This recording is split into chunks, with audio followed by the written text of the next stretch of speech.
Bienvenue dans ce conseil municipal du 22 février. Un seul sujet à l'ordre du jour, le vote du pacte de cohérence métropolitain, un texte qui organise les relations entre la métropole et les 59 communes. Mais avant d'en parler, la municipalité a été interpellée sur le choix de proposer dans les écoles un menu unique sans viande pour faciliter la tenue des services. Cette décision a été prise sans aucune concertation, ni avec les élus, ni avec les parents d'élèves. Dans tout le pays, il n'y aurait guère qu'à Lyon, capitale historique de la gastronomie, qu'on n'arriverait pas à faire cuire de la viande dans des délais contraints et où on ferait cuire significativement plus vite le poisson et les œufs. Dans ces conditions, ne faites pas semblant de ne pas comprendre les vives réactions suscitées par cette décision. Il est parfaitement légitime pour une grande majorité de la population de craindre que vous profitiez de la crise sanitaire pour accélérer votre agenda végétarien et satisfaire une partie de votre électorat. Nous vous demandons donc au moins un repas par semaine avec de la viande.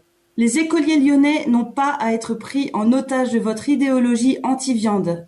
Si vous refusez notre proposition, qui est un compromis raisonnable, qui permet de contenter tout le monde, vous confirmerez que cette décision est bien idéologique. On ne peut pas avoir un discours sur les circuits courts et dire en même temps, mais voilà, tel ou tel secteur sera banni de nos coopérations.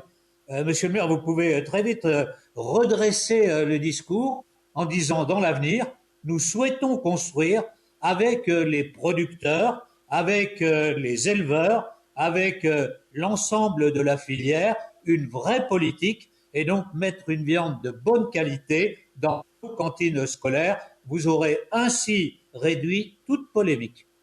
Nous ne sommes pas dans une opération de promotion du végétarianisme ou du véganisme, puisque nous allons offrir des protéines animales aux enfants chaque jour. Voilà. Donc arrêtez de nous faire des procès d'intention, s'il vous plaît, Madame de Monti, et regardez ce qui se passe réellement. Et effectivement, la période de vacances scolaires n'était pas tellement propice à la réunion des parents d'élèves, des enseignants, voilà, pour organiser les choses. Nous avons fait au mieux, dans un souci de pouvoir offrir à l'ensemble de nos enfants un repas chaud, parce que nous avons considéré que c'était la priorité. Et en parallèle, nous avons aussi expliqué, effectivement, que la tendance était à la réduction des produits carnés et que cela se ferait en concertation, en discussion avec les filières agricoles, avec les filières de l'élevage. C'est d'ailleurs ce qui a déjà été commencé. Les discussions sont à l'œuvre depuis notre élection. Il n'y a aucune idéologie, il y a simplement un bon sens pratique. Voilà. Le reste n'est que polémique politicienne que je vous laisse. L'objet de ce conseil municipal était donc le vote du pacte de cohérence métropolitain. Ce texte détermine les relations entre les communes et la métropole et la stratégie de délégation des compétences. Rédigé par la métropole, il est ensuite soumis pour avis aux conseils municipaux. Pour ce mandat, concernant Lyon, ce texte propose de renforcer la présence des maires d'arrondissement dans les instances de gouvernance. Cela a été pour moi une priorité d'associer les maires d'arrondissement. Tous les maires d'arrondissement. Ces derniers sont désormais au cœur du processus d'élaboration des politiques publiques métropolitaines et municipales. Certains considèrent que ce pacte n'est pas ambitieux, qu'il ne montre pas une vision de la métropole, que c'est le pacte de la métropole, mais pas celui des communes. Pourtant, c'est la première fois que le pacte propose un adossement financier pour sa mise en œuvre. C'est la première fois que le pacte engage chaque commune, à travers des CTM, à s'impliquer dans une solidarité territoriale, base d'un projet de territoire bénéficiant d'un financement notable. C'est la première fois que, pour ce qui concerne Lyon, nous formons une CTM unique en son genre, qui associe tous les maires d'arrondissement et qui permet de suivre ensemble les sujets de nature métropolitaine qui impactent directement la ville. C'est la première fois que la déclinaison de ce pacte sur la ville, au travers d'un projet de territoire, associera, avec beaucoup de bienveillance, les élus de toutes tendances confondues. Grâce à ce pacte, les arrondissements ont vu leur capacité d'initiative sur les projets de proximité doubler et l'enveloppe globale sur ces actions augmenter et atteindre désormais 6,2 millions d'euros par an. Le pacte qui est présenté aujourd'hui est un cadre, oui, un cadre, ça encadre. Donc oui, l'un ou l'autre pourra considérer que les 13 champs de compétences que nous propose la métropole sont insuffisants ou même insatisfaisants. Mais pour ma part, j'y vois surtout une opportunité pour Lyon.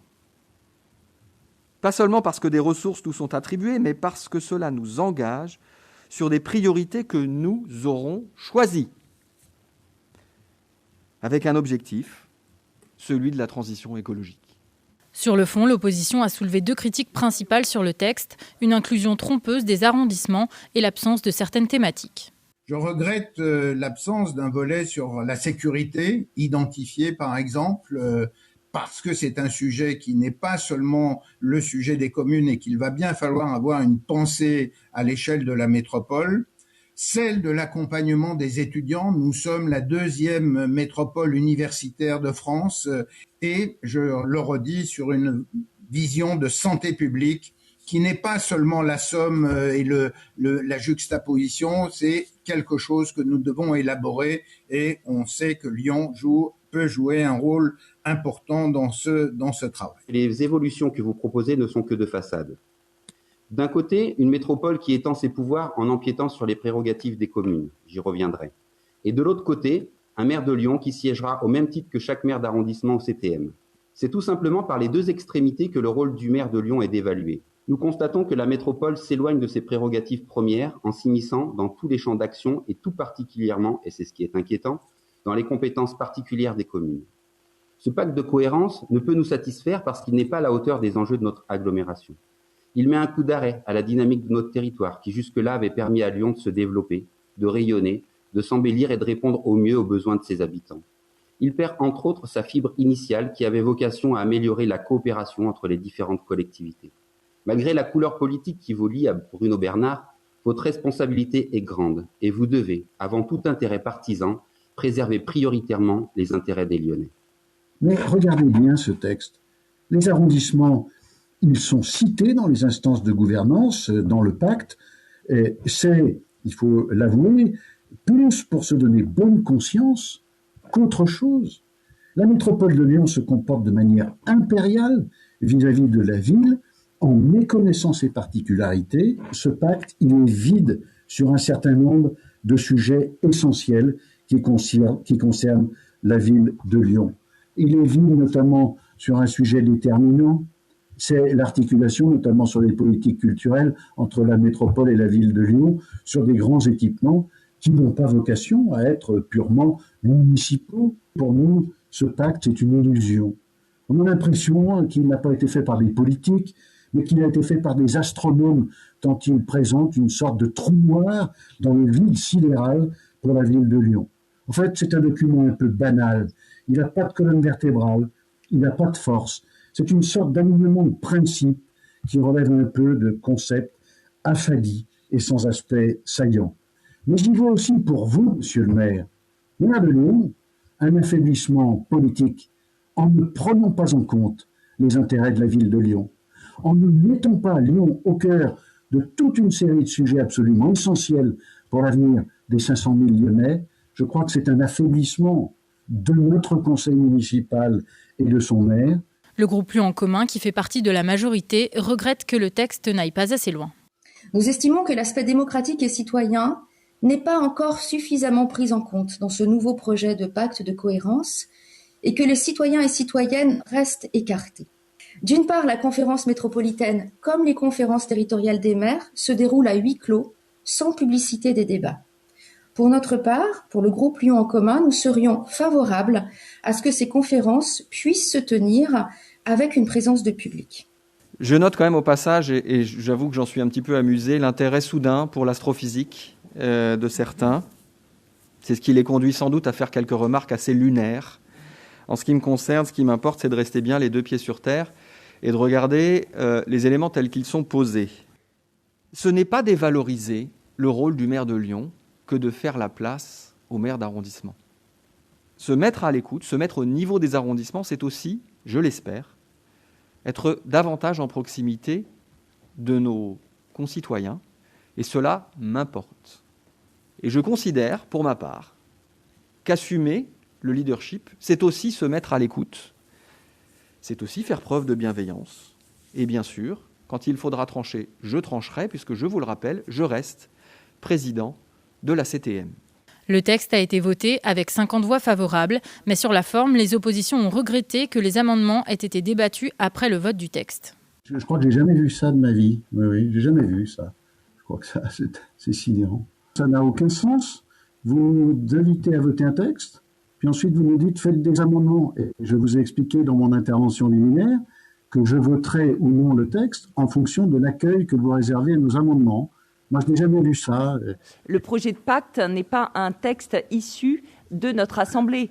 Donc, on ne peut pas amender un texte qui sera présenté aux 59 autres communes de la métropole de cette manière-là. La méthode qui avait été adoptée en 2016 et qu'on utilise aussi aujourd'hui, c'est d'avoir l'avis de la collectivité lyonnaise, donc du conseil municipal, sur le pacte, et ensuite de transmettre à la métropole éventuellement des propositions d'amendement de leur texte. Enfin, dernier thème évoqué pendant le Conseil, l'avenir de l'école Claude Lévi-Strauss dans le 1er arrondissement. Pour empêcher sa fermeture, le groupe Droite, Centre et Indépendant a proposé une modification de la carte scolaire. Il est demandé que la ville de Lyon modifie les périmètres scolaires des écoles maternelles proches du 1er arrondissement, de façon à assurer un nombre suffisant d'enfants scolarisés à l'école maternelle Claude Lévi-Strauss. Cette modification doit principalement concerner le groupe scolaire Michel Servet, qui est confronté à un phénomène de pollution. Ainsi, outre la contribution au maintien de l'école Lévi-Strauss, cela permettra de réduire le nombre d'enfants affectés par la mauvaise qualité de l'air.